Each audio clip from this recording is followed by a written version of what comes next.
Hi, I'm Rose Caiola, and today I'm with Gala Darling, writer, speaker, author, amazing, amazing leader, and starter of the movement Badassery. I love it, love it, love it, love it. So thank you for joining us, and the work that you do is such an inspiration. Thank you. To me and women alike of all ages. Now, you came here from New Zealand at the age of 24. Yes. Which is young. Yes. And courageous. Tell me a little bit about what life was like for you back home. So I was living in Australia at the time. I grew up in New Zealand, but I had lived in Australia for the last year and a half, and that's where I started my blog, galadarling.com. And Australia is wonderful and it's great, but it's a place where if you have really big dreams, you might want to go somewhere else to see them come to fruition. And I had always wanted to live in New York City. And I think it's because I watched Ghostbusters too much when I was a child. Like, I was just obsessed with New York City. And when I came here for the first time and, got to the airport and got in a cab and put my feet on the ground, I felt like I was at home for the first time in my life. And I felt like the energy of the city matched with my energy, and I'd never felt that anywhere before, and I just knew that I had to live here. So yeah, New Zealand and Australia are great places, but I always just felt like I really wanted something bigger, and I wanted to be around where all the creativity was really happening, and that is New York City. But you went through a period of time in your life that you struggled. Yes. And, as part of your whole growth process. And that was obviously prior to your being 24. Yeah. What was that like for you? So in my teens and early 20s, I had depression, I was self-harming, I had an eating disorder for about 5 years, and that was extremely hard. And I always wanted to do great things, but I kind of felt like I was looking at life through a veil and I wasn't really seeing the full picture. Or I wanted to do things with my life, but I couldn't figure out how I would ever possibly get there. And I discovered tapping, or EFT, when I was 22, and that really changed things for me. And I felt like I could see the world as it actually was, which is beautiful and full of potential and full of excitement. And that's one of the reasons why radical self-love is so important to me, because I've seen it from both sides, and it's such a travesty to me that there are so many people who don't see the potential, and I just want them to live the best life they can live. Right, so now you've made this a movement. You've published a book, Radical Self-Love, and now, yes, congratulations. It's a wonderful thing. It's just out again this month. Yep. And so, it's a movement now. So tell us, how is that, what is your aspirations for this? Where are you going with this now? My aspiration really is to have a new generation of women come up and be mothers and teach their daughters to really love themselves and to model this very accepting, loving, forgiving behavior so that their daughters don't grow up thinking like, oh, I shouldn't eat that chocolate bar today, or, oh, I should do this because that's what's expected of me. I want these women to be so full of joy that their daughters see that as an example and then take that on. I think that's the greatest thing that I could ever hope for. Right. Yeah. Well, being a mother of two, I have a 14-year-old girl. Yeah. And I've always suffered with weight issues growing up, and so I relate to that and have been so cautious about her eating habits and not wanting to instill that that mentality on her. But we'll talk about that again in maybe 10 years, and we'll see how I've done. Hopefully, I'll pass. Yeah. I mean, it's really tricky. You want to do the best job that you can, and I think it all comes from working on yourself and getting comfortable with who you are. And the more you can model that to your daughters, the better off they're going to be. Right. Exactly. Yeah. It took me a long time to get there, but I did. That's awesome. It took you a shorter time, so good. So there's hope for that younger generation. Hopefully, with every generation, it gets shorter and shorter. Yeah, that's the goal. Yeah.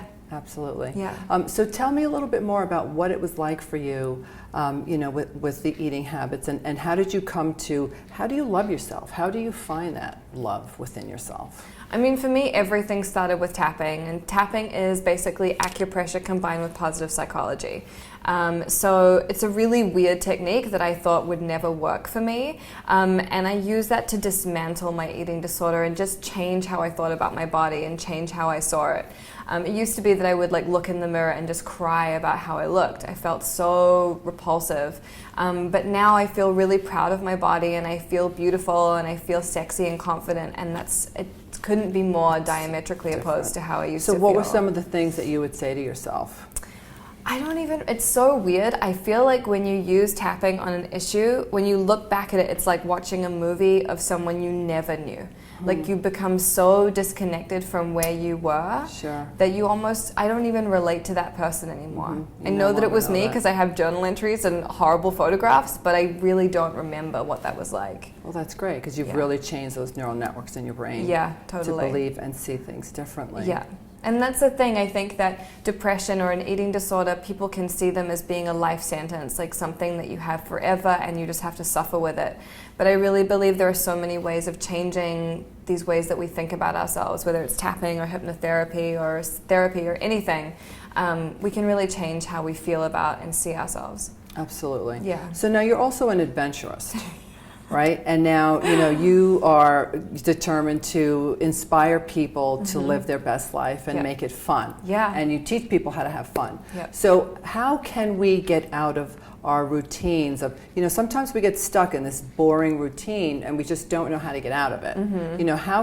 What steps can we take to get there? I mean, there are so many little things that you can do. Like I used to date this guy whose alarm would go off in the morning, and it was the pinball sound on the iPhone, which is the most stressful noise ever to wake up to. Like, why would you do that to yourself? Like ding, ding, ding, ding. Right. Like, it's like terrible. So even little things like setting your favorite song as your wake-up song is going to make you feel so much better. Or waking up 10 minutes early and doing some journaling or dancing around your living room, or just something to get your energy up rather than stumbling around like a zombie. And your alarm going off 10 minutes early, you might be like, oh God.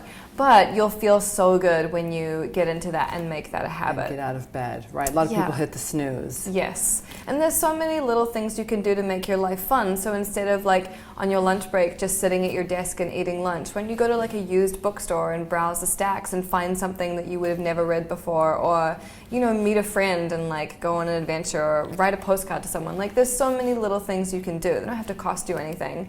It's just about looking at what you do in your daily life and asking, like, does this actually make me happy, or is this something else I could do instead?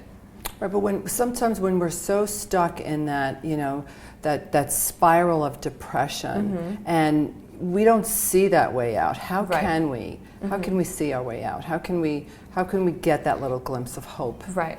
One of my favorite practices is gratitude. So I like to wake up every morning and turn to my boyfriend and say, what are you grateful for right now? And we each list 5 things that we're grateful for. And it's tempting to be like, well, I have a job and like I have an apartment or whatever. But the more specific you can get with your gratitude, the deeper it is and the more you'll really feel it. So it could be something like they were playing Al Green in the coffee shop this morning. Like that's a deep-seated, real moment of something that you're grateful for. And that can really change things. And I think it's really tempting to compare ourselves to other people. And when you're not grateful for what you have, you're always going to compare yourself to other people. And what you have is never going to feel like it's enough.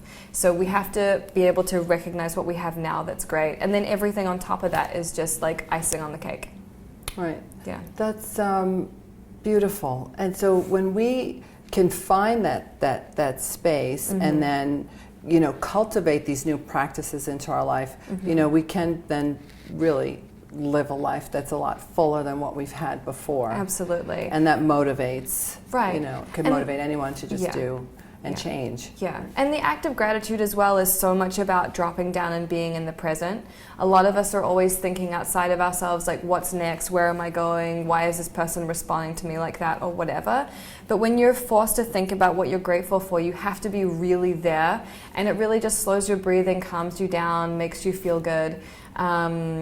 It's a really beneficial practice, and it's so simple that you would think it couldn't possibly work, but it works like magic. It's amazing. It does. I agree. I agree. Because when you live in a space of gratitude, just everything in your life falls into place. Yeah, and you attract more good things to you. It's a beautiful thing. Nothing else matters. Yeah. Yeah. Absolutely right. I'm with you, girl. Awesome. I'm with you. Now we just got to get to everybody else and work on changing the rest of the world. I agree. So many of us have big dreams, things that we want to accomplish, places we want to see, people we want to meet. How can we move ourselves to do that? How do we get to that place there of, instead of getting from the place of having these dreams to actually living them? and making them happen. Okay. So I was on Hay House Radio a couple of days ago, and somebody said, someone called in and said, I'm great at manifesting, but I always manifest bad things. So how can I attract things to me really quickly, but they always suck. So how do I change that around? And the great news is she's an awesome manifestor already, so that's great. She already knows that she has the power to do that. But what I think the best thing to do is to couple your gratitude practice with the visualization practice. So firstly, come up with your 5 things you're grateful for that day, and then spend like 20 or 30 seconds with your eyes closed, visualizing what you want, and just getting really clear on it and seeing the full picture. And the other thing you can do that really amplifies this is to smile while you do it, as our physiology informs our psychology. So when you smile, you actually feel better. Even though you may be in a terrible mood, if you smile, you will feel so much happier. So gratitude, visualization while you smile, I mean, it'll get you there so quickly. Right. And then, of course, taking daily consistent action. So Sark likes to talk about micro movements. So you break your goal down into teeny tiny pieces. Maybe it's like send an email today. And as long as you keep doing those little things and celebrating the milestones along the way, then you're unstoppable. But then what happens when you encounter, controversy, a difficult situation? You say, oh, I've worked so hard to get here, and I've come so far, and now this. Yeah. This despair. Like, what do you do? How do you motivate yourself to continue to go on? So many people give up at that point. Right. I mean, I think that happens to everyone. No goal is always a totally smooth road. There's always some kind of challenge that comes up. But I feel there's always an opportunity within a challenge, and I think they can also be blessings where, you think you know the right way for something to happen, but you don't necessarily. So maybe this detour will be great for you. And the other thing to keep in mind, like, I like to channel people that I admire, so maybe like Madonna or Beyonce, like, what would they do in this situation? Would they be like, oh, well, no, definitely not. And if you want to be somebody like that, then you have to have that resilience and just keep pushing through. Right, so you really do inspire people to, continue on. I always look at those situations as, messages, Right. what can I learn from it, and how Totally. can I change it and make my life better because of it. Absolutely. So it's never really Right. It should never really be a problem. Right. And also, what's the other option? You're going to quit, and then what? What else are you going to do? Like, if that's what you really want to do, then nothing will stop you. And if you're so easily thrown off track, maybe that's something you don't really want. Maybe you need to look at your goals again and reevaluate whether they actually inspire you or whether you're going for it because you just think this is something you should do. Well, that's a good point also, because now, we sometimes convince ourselves that this is what we want. Right. And then we also sometimes convince ourselves that we don't want it. So how do we know the difference between, talking ourselves out of what we really want because of fear, because of disaster, failure? I mean, there's always going to be fear around something that you really want, because if you really want it, then there's also an equal level of fear that it won't come to fruition, and that would be terrible. So I think the best thing to do is close your eyes and visualize that thing happening and see how you feel. If it fills you with excitement but you're still afraid, then that's okay. But if it doesn't really feel like anything, it just feels like a creeping dread, then there's probably nothing left in it that's juicy for you. Right. Yeah. So you really, your message is really to take the time to be with yourself and really find out who you are. Yeah. So then you can then love yourself. And Yeah. I think a lot of us don't spend any time by ourselves, and if we do, we're scrolling through our phone, or we're listening to headphones or watching television. Like, we're not really engaging with the world around us. In my book, I talk about going out on a radical self-love date, where you take yourself to the movies or you go for a walk. And it's revolutionary for people. So many people are not comfortable spending time with themselves. They're not. I mean, I do all this. Any opportunity I get, I think it's great. I do. Right. I do. Here. And people are like, what? Like, you eat by yourself? Right. Yeah, it's I love it. It's great for you. It is. And also, you can't get in touch with your intuition and your inner voice unless you're spending time by yourself. Because there's someone else talking or there's something else distracting you. You really only get clear on those things when you're by yourself. Right. So as scary as it sounds, it's super good for you to do. It is, and that's the only time that you can hear the messages. Absolutely. Yeah. You're never going to hear them when you're with your partner or your best friend. There's no room for that to come through. No. Yeah. So what's next for you? What's next for me?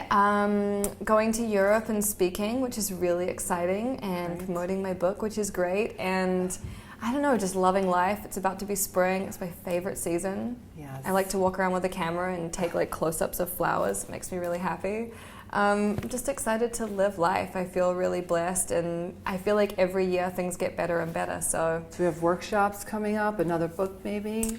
Another book, yes. I'm working on it. Yeah, so much going on. I'm so excited about what's to come. That's great, because you have so much, you know, to offer and Thank you. inspire so many people. So it's a great message. Thank you very much. I'm going to ask, we have a surprise for 2 members of our audience. Ooh, would you mind signing books for them? I would love to. With a special Sharpie bought just for you. Matches my fingernails and everything. Color coordinated. Color coordination is important. What is your favorite color? Take a guess. I almost wore pink today, but I couldn't find my dress. Oh, well, you look lovely regardless. Closest I could get to it. All right. Thank you so much. Of course. It's been a pleasure. Ta-ding. Thank you.